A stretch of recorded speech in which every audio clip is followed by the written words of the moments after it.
Welcome back to Nevermore Hollows. I am Lafayette Faust, observing the demonic battles that happen here and reporting them from my hidden bunker. The other night, a group of young women went camping in the dark woods of Dunwich Forest. The evening begins in peace, quickly metamorphoses into terror, and ends in carnage. Their story is a dark one that should challenge you to always be on guard and to never accept the reality that is presented to us, because there is always something wicked at work just beyond our initial perceptions.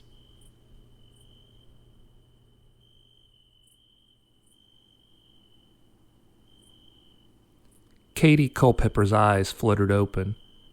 She was groggy, disoriented, and her head pounded with each heartbeat. Her wrists and shoulders burned as if they were being slowly pulled out of joint. She was dizzy, and everything was a blur. Where am I? What's happening?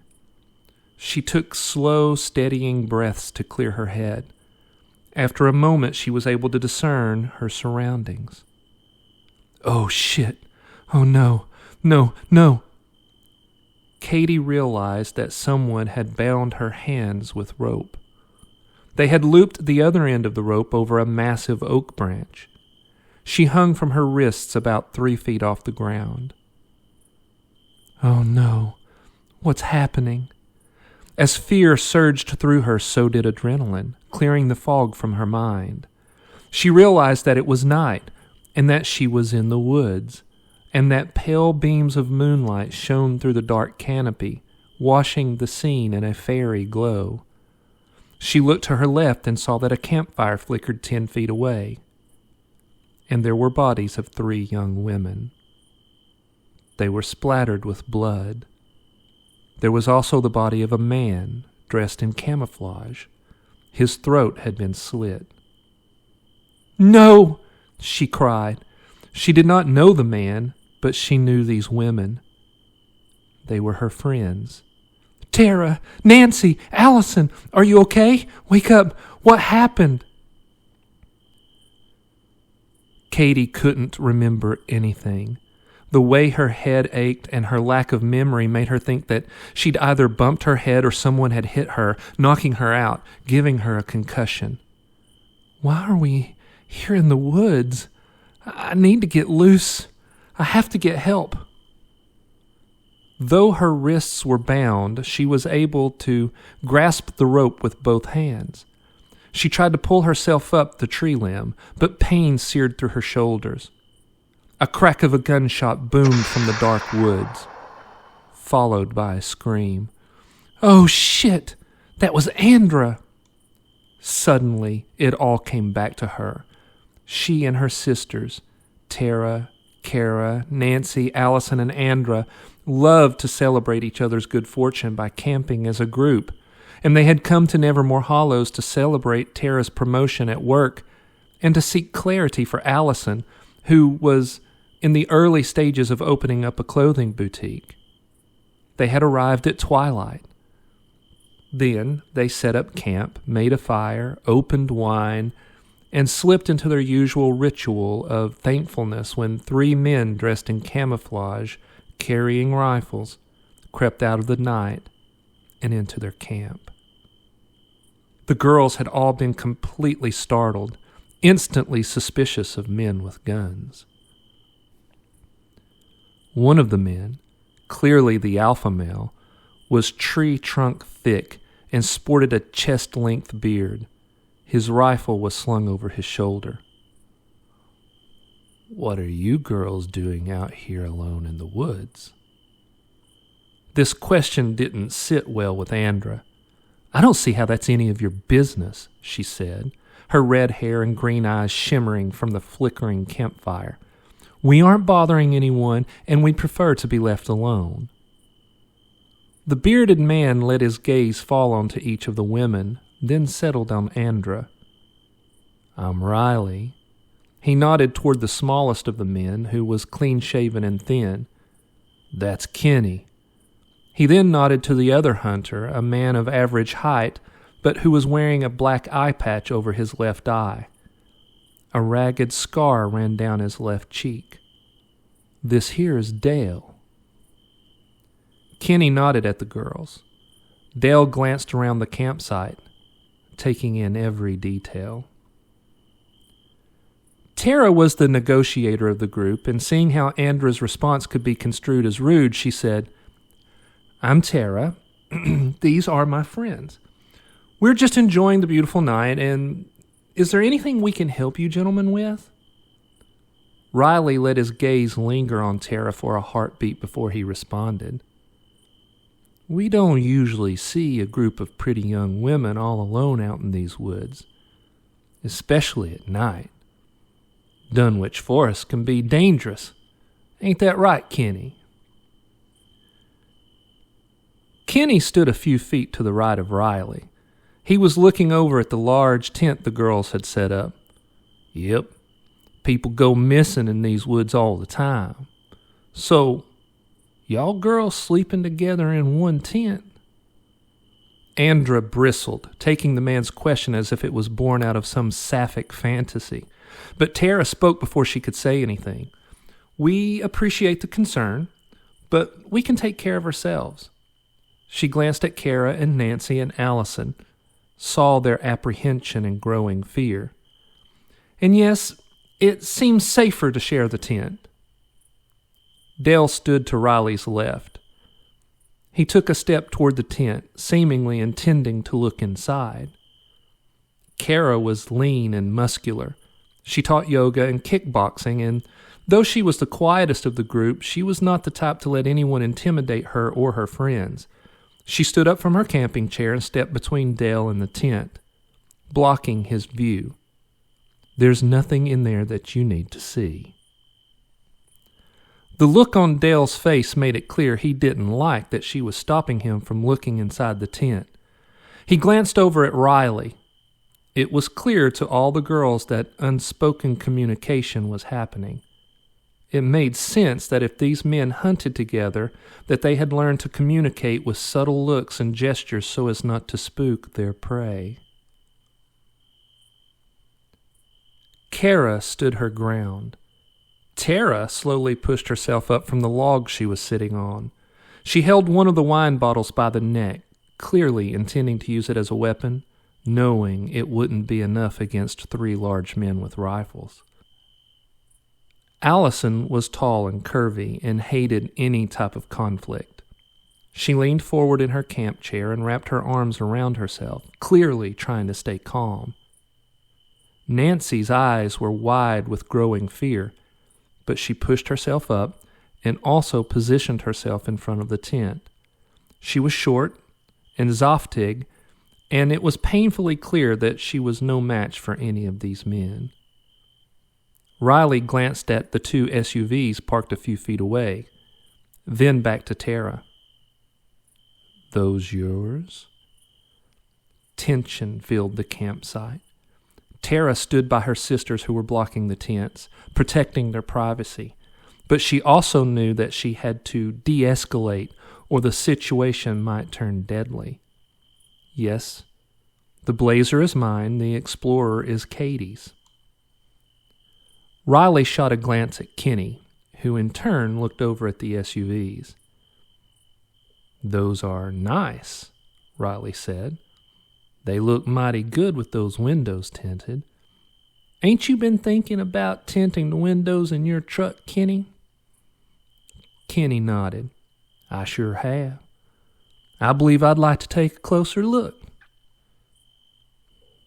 Allison began to rock back and forth in her chair, hugging herself tightly. She began mumbling something under her breath.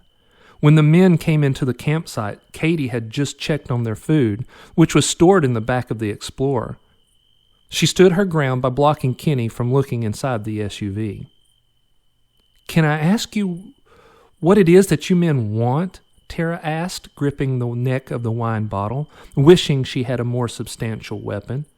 "We'd really just like to be left alone." Kenny took a step closer to the Explorer. Katie held her ground, but her heart hammered in her chest. Allison continued to rock and chant.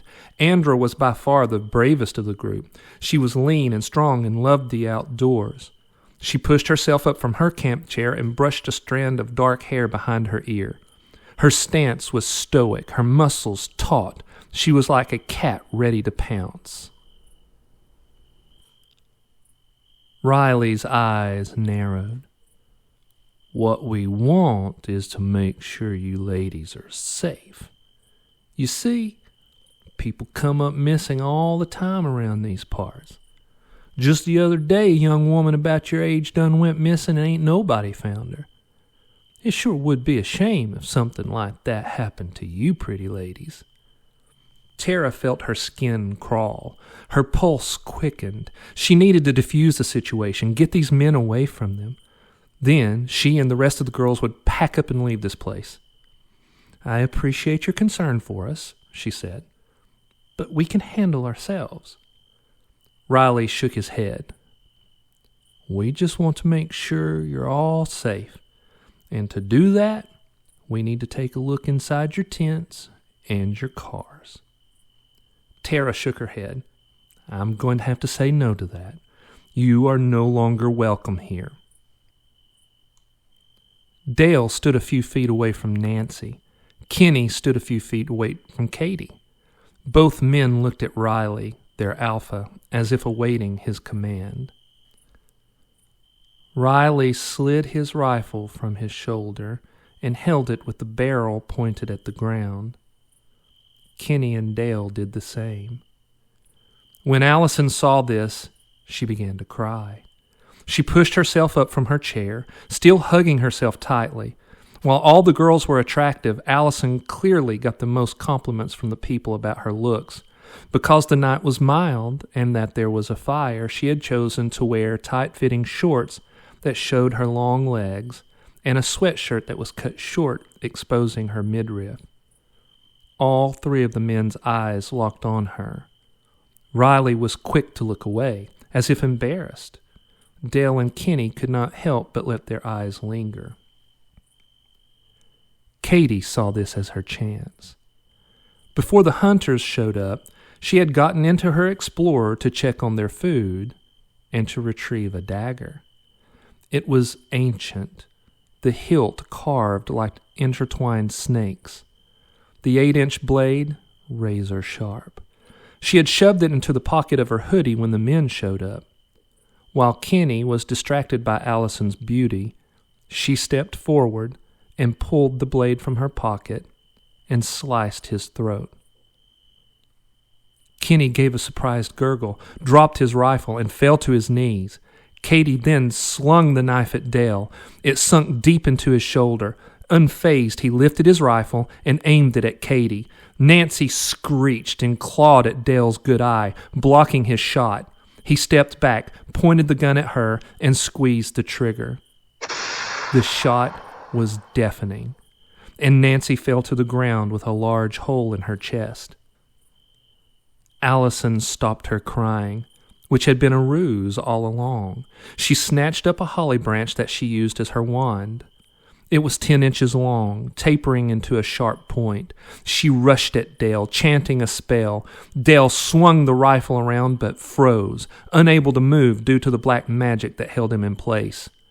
Riley fired off a shot, and Allison fell back into the tent, missing half her face.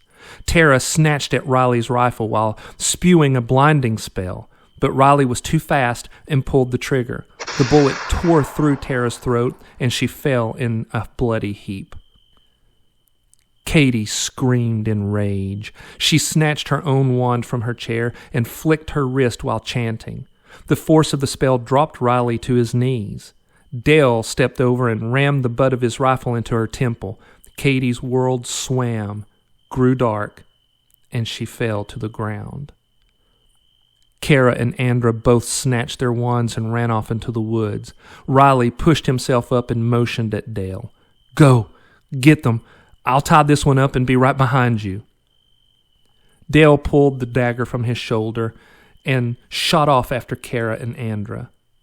Riley knew his friend was an exceptional hunter, one who had experienced more than one life-threatening encounter with the paranormal creatures who roamed this cursed forest, and he also knew that they had never had to fight a coven of witches who wielded dark magic. He had brought along his knapsack, in which was rope and extra ammunition. He used the rope to bind Katie's hands. He tossed the other end of the rope over the oak limb and pulled her up until her feet dangled 3 feet above the ground. He hoped this would hold her until he could help Dale capture or kill the other 2 witches. Cody Marshall was a 7-year-old boy who had gone missing from a playground earlier in the day. Riley and Dale and Kenny had been one of many groups of townsfolk who had volunteered to hunt for the boy. However, only a handful of people in Nevermore Hollows knew the paranormal truth of the town and its surroundings. Riley and Dale and Kenny had spent enough time in the woods to see some of the strange beasts that roamed Dunwich Forest. And because of that, Sheriff Mosley, who also knew the dark truth, had asked them to search the woods. They had been searching for Cody the whole day, and when they had come upon the group of women, they were immediately filled with suspicion.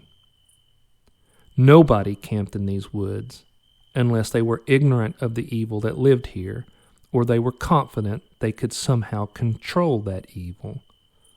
And when the women had become so set against him looking into the explorer, his suspicions increased. He sensed they were less concerned about being left alone to enjoy the evening and more concerned about protecting something they were hiding. After he got Katie strung up, he popped the back hatch of the Explorer and found Cody bound and gagged in the cargo hold. He was unconscious. There was no telling what these witches had given the poor boy or how long it would last. He felt it was best to leave him be until he helped Dale capture the other 2 witches. He closed the hatch and took off into the woods. When he had only gone about 20 yards, he heard a shot, followed by a scream. He raced toward the shot, knowing that Dale would not have fired on the woman, even though she was a witch, unless provoked to do so. Now that Katie remembered everything, she seethed with anger. How dare these men come uninvited into their sacred space and stop them from performing their sacrifice to the spirits who had so blessed them this past year? She had to get loose. But first she needed to calm her mind. She closed her eyes and took deep breaths. After a few moments, she opened her eyes and began to chant a summoning spell. 2 minutes passed, and she heard rustling coming from beyond the circle of campfire light. She continued to chant. Then a tall, hairy beast stepped into view. What stood before her was a mixture of cougar and human. It stood 6 feet tall, was covered in tawny fur, and with powerful arms ending in sharp claws. Its ears twitched at Katie's chanting. It hissed, exposing thick yellow fangs. Its long, black-tipped tail twitched from side to side. Katie heard one of the hunters yell out. Then there was a gunshot, and Kara screamed. "Damn it!" Katie said. She looked at the weir cougar and said, "Free me." The beast's eyes narrowed, and it shook its head from side to side, as if saying no. "Free me, and I will be forever in your debt," Katie said. "But hurry, do it now before the hunters come back." The cougar gave a low, guttural growl. Then it stepped over to Katie and began using its claws to cut the rope. But before it could free her, Riley and Dale stepped out of the dark forest carrying the lifeless bodies of Andra and Kara. "Oh, shit," Dale said. He was carrying Andra. He dropped her and aimed at the cougar. Riley slowly lowered Kara's body to the ground. He unslung his gun and also pointed it at the beast. Katie knew there was only one way out of this situation. "Kill them," she commanded the cougar. The cougar's eyes narrowed at her, and it gave another low, defiant growl. Before the hunters could fire a shot, the cougar dropped to all fours and shot off into the dark woods. As Riley and Dale tried to process what they had just seen, They heard voices and the crackle of radio chatter. Someone called out from the darkness, "Riley, is that you?" "That's Sheriff Mosley," Dale said, "and it sounds like he brought some reinforcements." Riley nodded.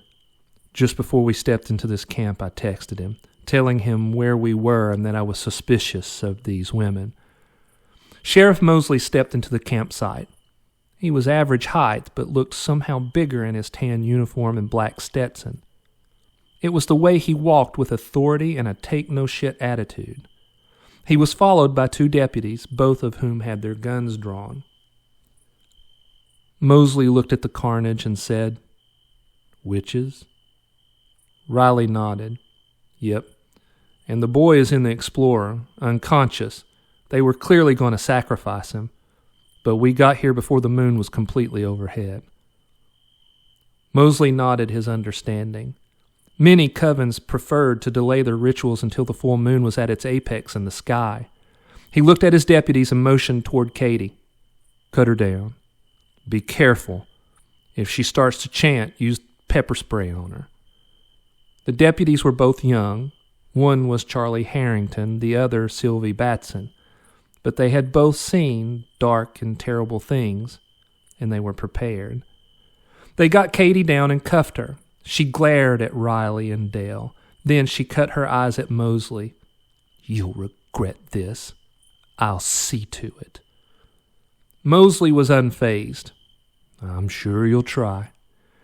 But we have a special place here in Nevermore where we put evil creatures like you. It's called Morning Star Sanitarium." Katie spat on the ground at Mosley's feet. "I hate you." Mosley shrugged. "I'm sure you do."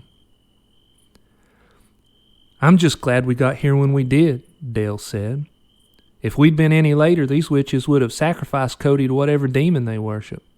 And I wouldn't have wanted his mama to see his body after they finished with him." Katie rolled her eyes. "You're an idiot.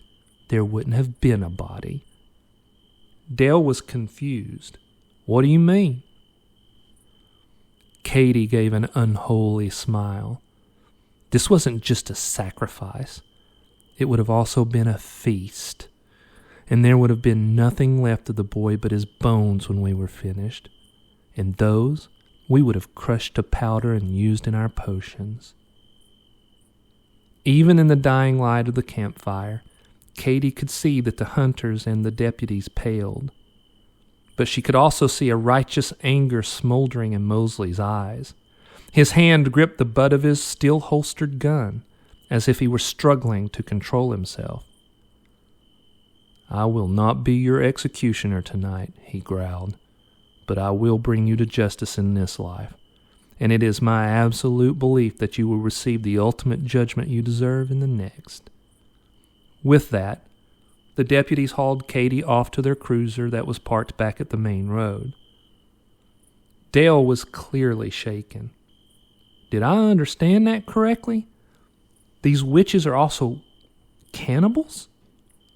Mosley nodded. "You heard right."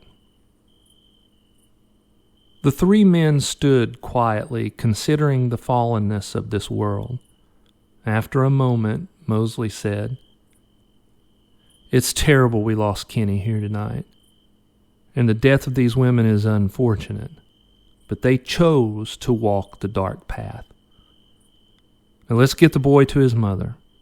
When you see the relief on her face, you will know that what you had to do here tonight was righteous, and that will keep you sane."